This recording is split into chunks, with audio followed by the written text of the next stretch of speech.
দেখলাম না এখানে এক বালক তার সন্তানের দৃষ্টান্ত।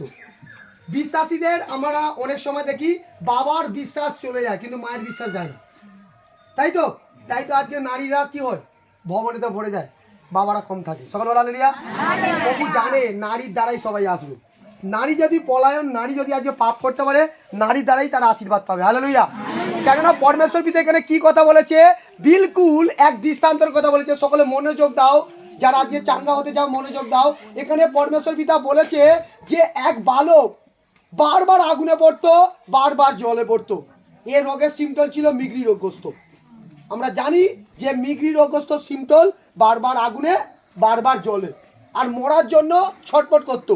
কিন্তু ওখানে অনেক লোক তাকে সুসমাচার করেছে সেই বালকের বাবাকে, যে তুই তো বহু ডাক্তার দেখিছিস, বহু তুই আজকে ট্রিটমেন্ট করছিস, বহু আজকে তান্ত্রিকের কাছে গেছিস, তুই তোর বিশ্বাস নিয়ে যা না একবার, সেখানে যাবি, তুই আশীর্বাদ পাবি যিশু মসির নাম থেকে। কিন্তু ক্ষণিকের জন্য সেই বাবা বিশ্বাস নিয়ে এসেছিল আর ধৈর্য ধরতে পারেনি। ভালোভাবে শুনবেন, খুব ইম্পর্টেন্ট বচন, নাহলে তোমরা কেউ ফলদায়ক হতে পারবে না। বচন ইম্পর্টেন্ট, কেউ কথা বলো না, ডিস্টার্ব হয় আমার প্রচুর। সকালে বলেন হালেলুয়া। ক্ষণিকের জন্য সেই পিতা, তার বাবা কি করেছিল, তার বালককে সুস্থ করার জন্য ক্ষণিকের জন্য কি করেছিল, বিশ্বাস নিয়ে এসেছিল যে আমি জানি যিশু নাসরীয় দ্বারাই সুস্থ হতে পারে। কিন্তু বহু চাঙ্গাই করছে, বহু প্রার্থনা করছে, বহু উপবাস করছে, বাট ওখানে আরামদায়ক হয়নি। আর তখন রেগে মেগে যিশুর কাছে নিয়ে গিয়ে বলল যে প্রভু, তোমার শিষ্যরা কেউ সুস্থ করতে পারেনি, আমার সন্তান বহুদিন ধরে তোমার ভবনেতে এসেছে। হতে পারে আজকে আপনি বহুদিন ধরে ভবনে এসেছেন, বহু রাত আপনি ওয়েট করছেন, বহু দিন ওয়েট করছেন, চাঙ্গাই পাওয়ার জন্য উপবাস করে প্রভুর কাছে কাঁদছেন। আপনার পরিবারে সুসাইডের পর সুসাইড হচ্ছে, হতে পারে আপনার পরিবারে জমিতে ফসলের পর ফসল হরণ করে নিয়ে চলে যাচ্ছে, ব্যাংক ব্যালেন্স লুট হচ্ছে, হতে পারে শয়তান তোমার জীবনে বারবার রোগ দিচ্ছে, আর আপনি আজকে সমস্যার পরিপাকের মধ্যে পড়ে আছেন, কষ্টের মধ্যে পড়ে আছেন। আপনি বলছেন আমি কিভাবে চাঙ্গাই হব, আপনি বলছেন আমি কিভাবে উদ্ধার হব। আজকে ওই সময় বালকের বাবাও চিৎকার করছিল, তারাও বিশ্বাস করে এসেছিল ভবনে, তারা পরমেশ্বরের কাছে এসেছিল। কিন্তু বালকের বাবার কাছে ক্ষণিকের জন্য বিশ্বাস ছিল, যে ক্ষণিকের বিশ্বাস প্রভুর কাছে চাঙ্গাই দিতে পারে না, ক্ষণিকের বিশ্বাস পরমেশ্বরের কাছে কিছু আশীর্বাদ দিতে পারে না। আর সেই বাবা তখন চিৎকার করতে করতে বলছে প্রভু, তোমার তো সন্তানরা, তোমার তো দাস দাসীরা, তোমার তো শিষ্যরা আজকে আমার সন্তানকে বহুবার প্রার্থনা করেছে, আরে বহুবার প্রার্থনা করেছে, কেন চাঙ্গা হয়নি, বারবার কেন একই সিমটল আসছে। আজ হতে পারে তুমি বলছো পাস্টার আমি তো বহু মিটিংয়ে এসেছি, বহু তোমার প্রার্থনা করার জলকে খেয়েছি, বহুবার তেলকে হাত লাগিয়েছি, বহুবার আমার কিডনির পেন হচ্ছে, আজকে সমস্যা হচ্ছে, সুগার হচ্ছে, আমি বারবার অ্যাপেল মিটিংয়ে জয়েন্ট হয়েছি। কিন্তু পরমেশ্বর পিতা ওখানে কি বলছে তার বাবাকে, যে তুমি কি বলতে চাইছো? তখন বলছে প্রভু আমি বিশ্বাস, যদি তুমি চাও আমার সন্তানকে সুস্থ করো। বলছে যদি পারো। আরে তুমি দেখতে পাওনি আমার হস্ত দ্বারা বড় বড় কার্য হচ্ছে, আরে তুমি দেখতে পাওনি আমার মুখের কথাতে আজ অন্ধ দৃষ্টি পাচ্ছে, বোবা কথা বলতে, তুমি বলছো যদি পারো। যে বিশ্বাস করে তার কাছে সকলই সাধ্য। হালেলুয়া। আজ হতে পারে আপনি অনেক ধৈর্য ধরে বসে আছেন আর আপনার বিশ্বাস হারিয়ে গেছে। প্রভু যদি পারো তো তুমি আমার সন্তানকে চাগাও, যদি পারো তো তুমি আমার জবকে দাও। যদি মোদি নয়, যাদের মধ্যে বিশ্বাস কম থাকে তাদের মধ্যে যদি মোদি থাকে। বোঝা গেল কি বললাম? সিম্পল এটাই। যদি কারের মধ্যে আছে যারা অবিশ্বাসী, অল্প বিশ্বাসী, তাদের মধ্যে যদি, কিন্তু যদি মোদি বলা যাবে না। প্রভু বকে বলো যে প্রভু তুমি যদি পাহাড় পর্বতকে সমুদ্রে ফেলতে পারো, আমার শরীর মধ্যে রোগ সমুদ্রে চলে গেছে। হালেলুয়া। কিন্তু আমরা কি বলি, প্রভু যদি তুমি পারো আমার প্রতি দয়া করো। প্রভু তখন কি উত্তর দিচ্ছে দেখো, এখানে বলছে 23 বলছে যিশু তাহাকে কহিলেন, তার আগে বলছে যিশু তাহাকে কহিলেন যদি পারেন, যে বিশ্বাস করে তাহার পক্ষে সকলই সাধ্য। হালেলুয়া। তার মানে কি, যে বিশ্বাস করে, তুমি বিশ্বাস নিয়ে বসে আছো, বিশ্বাস নিয়ে চুপ করে থাকো, ঈশ্বর সঠিক সময় তোমাকে আশীর্বাদ করবে। হালেলুয়া। তোমার স্বামীর জীবনের জন্য চাইতেছো, অর্থের জন্য, বিজনেসের জন্য, তোমার সুগার, তোমার থাইরয়েড, তুমি বিশ্বাস করে চুপ করে থাকো। প্রত্যেকটা মিটিংয়ে আসো, প্রভুকে বলো আমি চাঙ্গা হয়ে গেছি, অয়েল লাগাও, বলো আমি চাঙ্গা হয়ে গেছি, বহু অ্যাপেল খাও, বলো আমি চাঙ্গা হয়ে গেছি। এই বিশ্বাসে নিয়ে পড়ে থাকো। তুমি যদি বলতে থাকো যদি প্রভু পারো তুমি সুস্থ করো, এই বিশ্বাসের সিমটল অবিশ্বাসীদের থাকে। সকলবেলা হালেলুয়া। এই বিশ্বাসের সিমটল কাদের থাকে? অবিশ্বাসীদের। এখানে এই বালকের বাবা বিলকুল বিশ্বাসী ছিল, কিন্তু চাঙ্গা না পাওয়াতে, ভালোভাবে বোঝো, ইম্পর্টেন্স, প্রচার ইম্পর্টেন্স, চাঙ্গা না পাওয়াতে, ধৈর্য ধরতে না পারাতে তার বিশ্বাস কিন্তু হারিয়ে গিয়েছিল। কি করেছিল? বিশ্বাস হারিয়ে গিয়েছিল। সেই জন্য যে ব্যক্তি বিশ্বাস করে তার সবাই নিয়ে গেছে, কিছুক্ষণের মধ্যে বিশ্বাস হারিয়ে গেছে যে প্রভু যদি আপনি পারেন আমার সন্তানকে সুস্থ করো, আমি আর থাকতে পারছি না। প্রভু তখন উত্তর করছে, দেখো বলছে যদি পারেন, যিশু তাহাকে কহিলেন, 23 বলছে, যিশু তাহাকে কহিলেন যদি পারেন, যে বিশ্বাস করে তাহার পক্ষে সকলই সাধ্য। তখন কি হচ্ছে? বলছে তখন অমনি সেই বালকের পিতা চেঁচাইয়া অশ্রুপাত করতে লাগলেন, বললেন, প্রভু আমার ভুল হয়েছে, আমি জানি তুমি মৃতকেও জীবিত করতে পারো, আমার বিশ্বাস হারিয়ে যাচ্ছিল। অর্থাৎ প্রভু আমি জানি আমার সন্তানকে তুমি আজই সুস্থ করবে। হালেলুয়া। আর তখন কি করলো? তখন সেই ধমকাতে, যিশু নাসরীর মুখেতে অভিষেক ছিল, যা ধমকালো সঙ্গে সঙ্গে চাঙ্গাই হলো। হালেলুয়া। আর শেষে কি বলছে? শেষে 29 বলছে, তিনি কহিলেন, প্রার্থনা ভিন্ন আর কিছুতেই এ জাতির বাহির হয় না। তার শিষ্যরা তাকে বিরলে জিজ্ঞেস করছে যে প্রভু আমি তো এতবার প্রার্থনা করেছি, কেন ওর মধ্যে থেকে দুষ্ট আত্মা গেল না? প্রভু এতবার প্রার্থনা করেছি, প্রভু আমার স্বামীর মধ্যে দেখেন কেন এখনো পর্যন্ত আশীর্বাদ এলো না? পরমেশ্বর বলছে কি, যে প্রার্থনা ভিন্ন ছাড়া কিছুই জাতি ও জাতি বাহির হয় না। ভিন্ন কথার অর্থ কি? উপবাস। প্রার্থনা তো করছো, উপবাস কি করছো? আরে প্রার্থনা তো করছো, সত্যি কি উপবাস করছো? আজকাল উপবাস করে লোকেরা, আজকাল উপবাস করে মায়েরা বলে আমি খালি পেটে থাকতে পারি না, একটা বিস্কুট একটা চা, প্রভু তুমি আমায় ক্ষমা করো। কেমন উপবাস মায়েরা, কেমন উপবাস? প্রভু তুমি আমায় ক্ষমা করো। বলছে প্রার্থনা ভিন্ন কিছুই এ জাতি বাহির বেরিয়ে হয় না। প্রভু এখানে লিখেছে বিস্কুট আর চা খেয়ে থাকতে হবে? বলছে ভিন্ন কথার অত উপবাস। উপবাস করছো 8 ঘন্টা থাকো, 8 ঘন্টার কিছু না, 10 ঘন্টা থাকো। প্রভু বলছে না তুমি আমার কাছে 24 ঘন্টা, যেমনি বুনবে তেমনি কাটবে। তুমি মানত করছো 3 ঘন্টা থাকতে পারো, কিন্তু প্রভুকে বলে প্রভু আমি নির্জলা উপবাস। বুঝে গেলে কি বললাম? অনেক মানুষের ধারণা এটা থাকে না যে পরমেশ্বর পিতার কাছে গেলে আমি চাঙ্গাই পাবো। ওই সময় কি করছিল? ওই সময় বাবা কি করছিল? সঙ্গে সঙ্গে চোখের জলকে মুছে নিল আর বলতে লাগলো চিচ্ছে যে প্রভু আমি বিশ্বাস করি পরমেশ্বর, আমি বহু জায়গায় আমার সন্তানকে নিয়ে গেছি, বহু জায়গায় পরমেশ্বর আজকে আমি বহু জায়গায় নিয়ে গেছি, বহু কবিরাজের কাছে নিয়ে গেছি, বহু আজকে আমি ডক্টরের কাছে নিয়ে গেছি। আরে পরমেশ্বর পিতা আজকে আমাকে কেউ চাঙ্গাই দেয়নি, কিন্তু আমার বিশ্বাস করো পিতা, আজ আমার বিশ্বাস হয়েছে। কেন? তুমি মৃতকে জীবিত করেছো।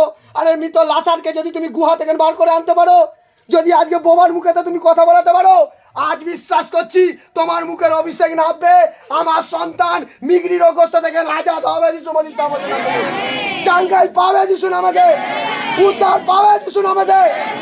আর তখন সেই বাবা চিল্লে কাঁদতে বলছে প্রভু আমার অন্যায়ের প্রতিকার করো।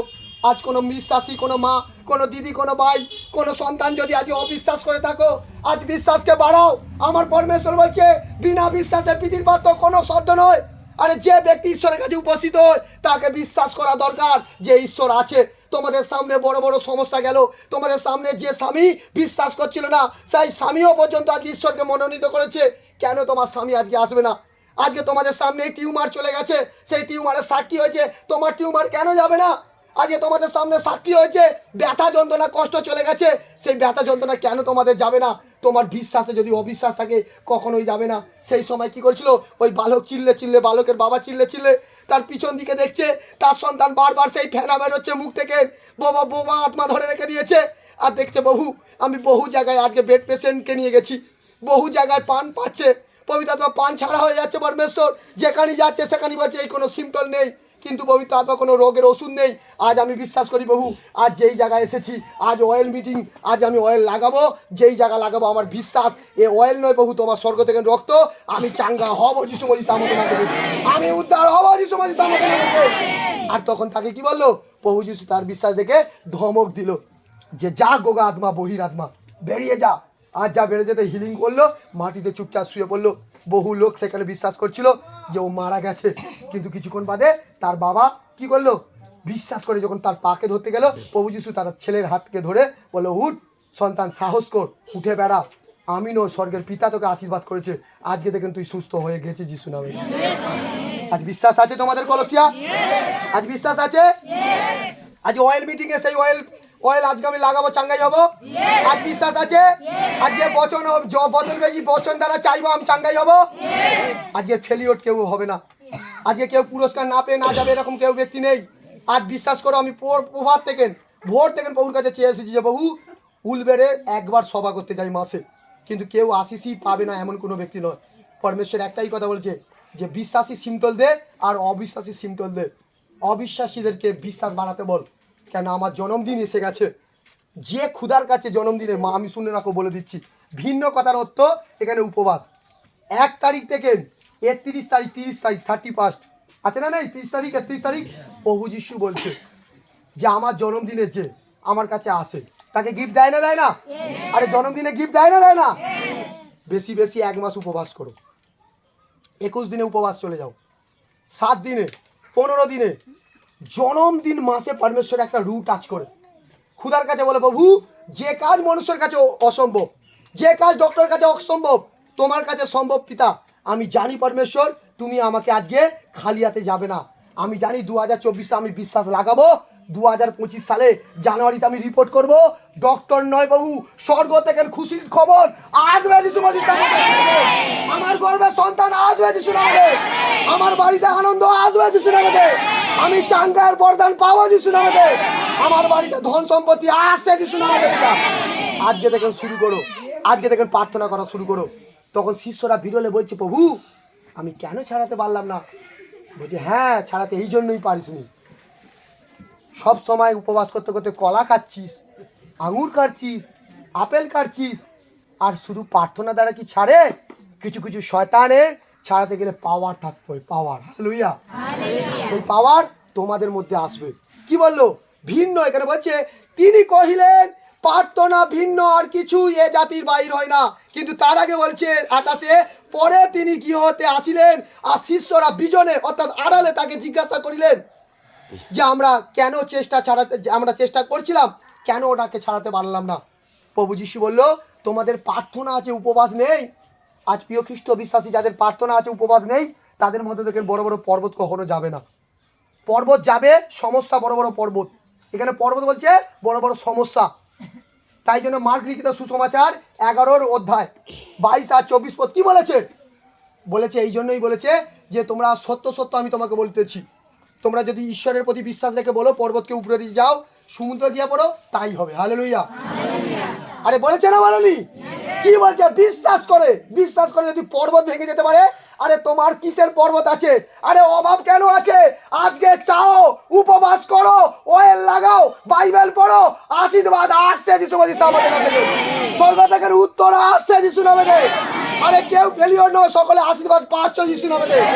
প্রত্যেক জনকে পরমেশ্বর পিতা চাঙ্গাই করার জন্য এসেছে, কিন্তু চাঙ্গাই তোমার বিশ্বাসে পাবে, চাঙ্গাই তোমার উপবাসে পাবে। অনেকজন উপবাস করে বলে আমি চা বিস্কুট খাই, প্রভুর কাছে বলে বলে প্রভু আমি অন্তত কেকটা তো খাই, প্রভু একটা তো বিস্কুট, প্রভু শরবতটা তো নুন চিনি জলে খাই। আরে না না না না, 40 দিবারাত প্রভু যিশু পিতাকে পাওয়ার জন্য ক্ষুধার্ত ছিল, মতি 4-1 থেকে পড়ে নেবে। বুঝে গেল?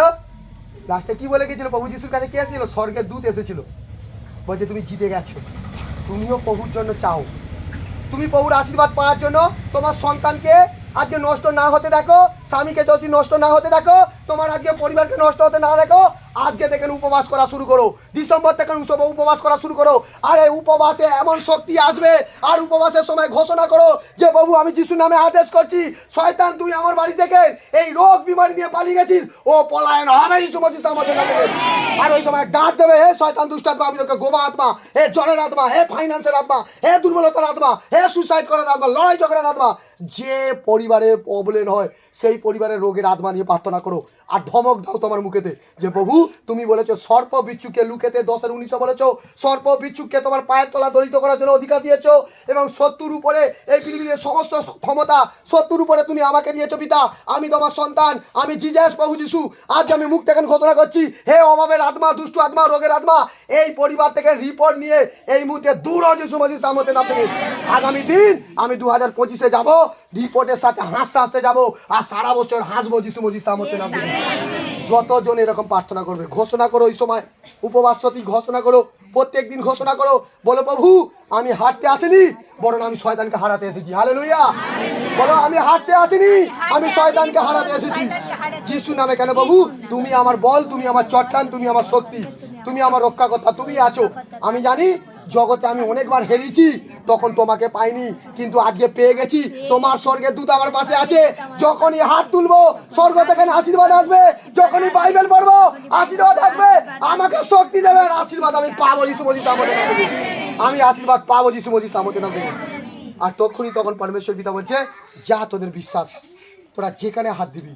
আর আমার আত্মিক পিতা প্রফেট বৈজেন্দ্র সিংজি পাস্টার মিটিংয়ে বলে গেছে, যা তোরা যতজন যেখানে ভ্রমণ করবি, আজ মুখেতে ঘোষণা কর, সেখানে রু নেবে যাবে, সেখানে মশা নেবে যাবে।